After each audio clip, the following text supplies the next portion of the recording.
Welcome back to Ribbon Candy Hooking. I'm Deanna. I'm back from vacation. Boo! But it is nice being home too, of course. I love it. I love it at home too. And I'm here working frantically on the June kit, which I'm already late for because, of course, I was away. Oh, I pulled that out by accident. This is the Merrily, Merrily, Merrily, referring to, ooh, I pulled some of these out on the combs. I'll have to fix that later. Some of the trees, referring to the song Row, Row, Row Your Boat, which I'm pretty sure you know, right? So this is Margot Laundry and Lint Ball in a rowboat, and super summery vibe here. I'm still playing with color, but I will be done tonight. I'm finishing up the water right now, and it's a series of abstract, sort of choppy waves. The most important thing to me is that some of the waves overlap the boat. That will be on your pattern, and that the oar kind of disappears into a wave. Otherwise, I'm going to have some lines drawn, but I'm kind of filling it in abstractly as we go here. When I see between the two colors, the sort of light turquoise and the cornflower blue, I'm kind of, as we go, I've got the coffee on my finger there, figuring out what color I need next, kind of a thing. These two colors will be among the crazy eights that go with this set for sure.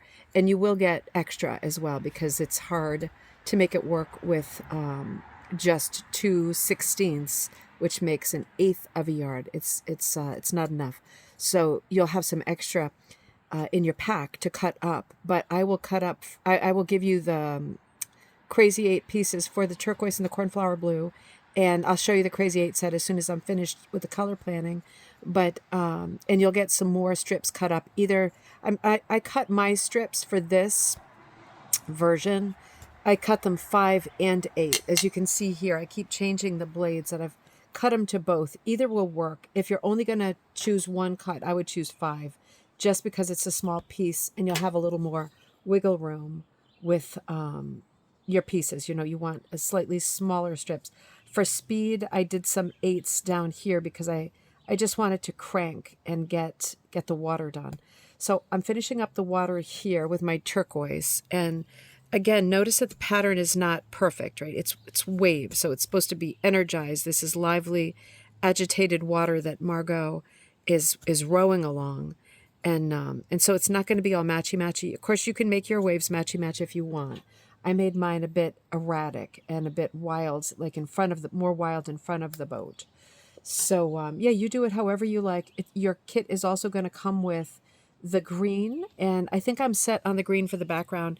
In a previous video, I was experimenting with putting like fancy fiber in for like berries, wild bush and berry stuff, but I pulled it out because I felt like it made it too confusing and just unfocused. Like it was a mess. It was a hot mess. This fabric here, which is an over dyed Dormill wool, it's over dyed, it's dip dyed, so it goes like ombre, 2 colors of brown. So ombre is the wrong word, but it is dip dyed, and it's a plaid already. So you figure out how you want to do the patterning on the boat. You could do like dark to light, or you could do kind of brick like I did, like light dark, light dark, light dark, because the end of every strip will be dark and the other end will be light. So yeah, I've only got one more little corner down here to do. Buttons is starting up. I feel like I did like something wrong here. And you see what I mean? When that happens, I'm more likely to do this than I am to pull it out and work it again. Because I want to attach this to the other pieces later. Solve the problem.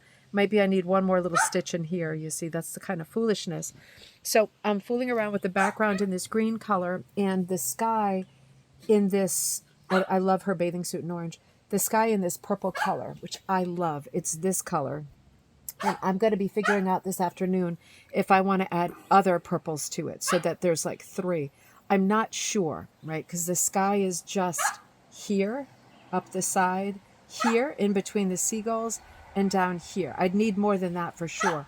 But the question becomes, do I want a little bit of color in the sky that kind of mimics the movement and change in the water? And I probably do. This will help, right? This shape will help with this shape, right? Very similar shape. So that helps a little bit, but Buttons is trying to wake up the kids for sure. But yeah, I might do a little color change in the sky. I guess we'll see as it evolves. and I need to put in lint ball there, and that's the lighter, more honey color. This is the darker kind of brown color, and this is more of the honey color here. And this is the coffee that spilled on my finger when I was making coffee this morning. So I'm going to work on this. I did outlining for part of it as usual, not all of it, but part of it. And yeah, I don't like to outline everything, just a little suggestion. The noses are pink, and I'll make sure that that holds against this purple sky. And otherwise, I might have to outline it a little bit, as I have done in the past. We'll see. They have their eyes a little bit closed because they're enjoying the experience and the weather of the warm, sunny day and the motion. So yeah, I'm going to keep going on this today. I'll be finished with it tonight, and I should have the pattern up for you tomorrow when I come to you at coffee time at 11 a.m. Eastern Standard Time. I will see you then, and I will see you next time at Ribbon Candy Hooking.